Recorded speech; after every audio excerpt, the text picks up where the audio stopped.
Tu es béni, toi qui as l'occasion d'écouter ce message inspiré des Saintes Écritures, de la parole de Dieu, ce message inspiré de la volonté de Dieu inscrite dans la Bible, cette Bible qui t'aide à trouver le chemin de la vie éternelle.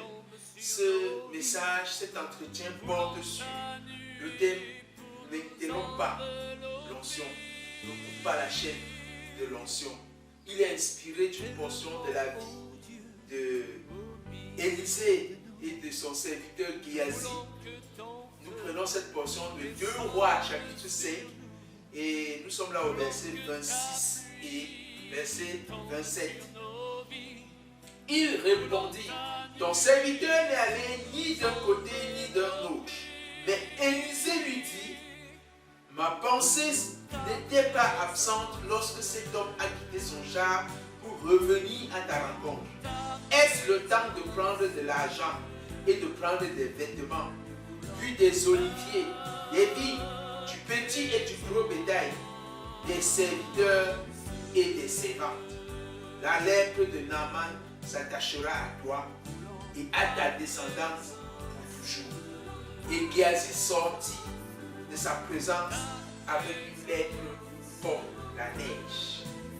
Nous connaissons bien Naaman, ce chef d'armée, ce militaire étranger qui est venu à Jérusalem parce que une de ses servantes, une petite fille esclave qui avait été déportée de Jérusalem, d'Israël, lui a dit, si tu vas à Jérusalem, si tu vas en Israël, tu vas rencontrer les serviteurs de Dieu qui vont te visiter, qui vont rendre ministère dans ta vie. Et quand Élisée a apporté la solution à la lèpre de Naaman, quand Naaman a retrouvé la guérison, il a fait des cadeaux à Élisée. Et Élisée a refusé de prendre ces cadeaux.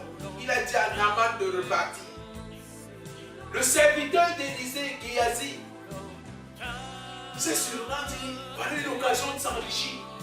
Il a rattrapé Naaman sur le chemin, a dit, formulé une fausse histoire pour entrer en possession des biens, pour entrer en possession de l'argent.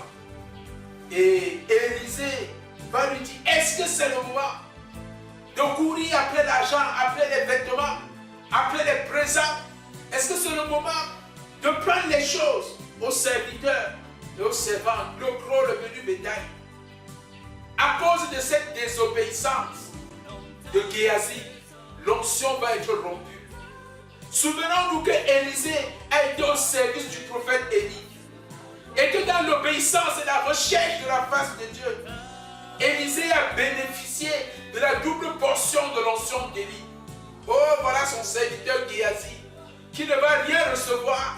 Voilà le serviteur Géasi qui a rompu la chaîne de l'onction à cause du matérialisme, à cause de l'attachement au bien de ce monde, à cause de la précipitation à s'enrichir, à cause de la précipitation à être dans les standards de ce siècle. Oh, que des personnes ont perdu l'onction, que des personnes sont passées à côté de l'appel que Dieu leur a adressé, que des personnes ont abandonné le ministère, ont transformé le ministère en boutique, ont transformé le ministère en comptoir commercial, que des personnes sont quittées de l'onction et opèrent dans la chair, dans la magie, dans quoi je ne sais, tout simplement à cause de la désobéissance, à cause de l'amour du matériel. Est-ce que c'est le temps? Est-ce que c'est le temps de prendre de l'argent, de prendre des vêtements, de prendre des présents? Ne romps pas l'onction, ne détruis pas la chaîne de l'onction. Dieu t'a communiqué une onction, Dieu t'a communiqué une dispensation de la grâce de façon particulière pour que tu bénisses le peuple, pour que tu enrichisses l'église de Jésus-Christ. Mais à cause de ton attachement au matériel, tu t'es détourné de cet appel. Reviens au Seigneur, reviens dans l'obéissance à Dieu et retrouve cette onction, opère dans l'onction, opère dans la dispensation de la grâce que Dieu t'a donnée. Détourne-toi du matériel. Fais attention à l'argent que tu cherches à tout prix, au matériel que tu cherches à tout prix. Finalement, ton ministère est dirigé par l'argent, par les choses matérielles.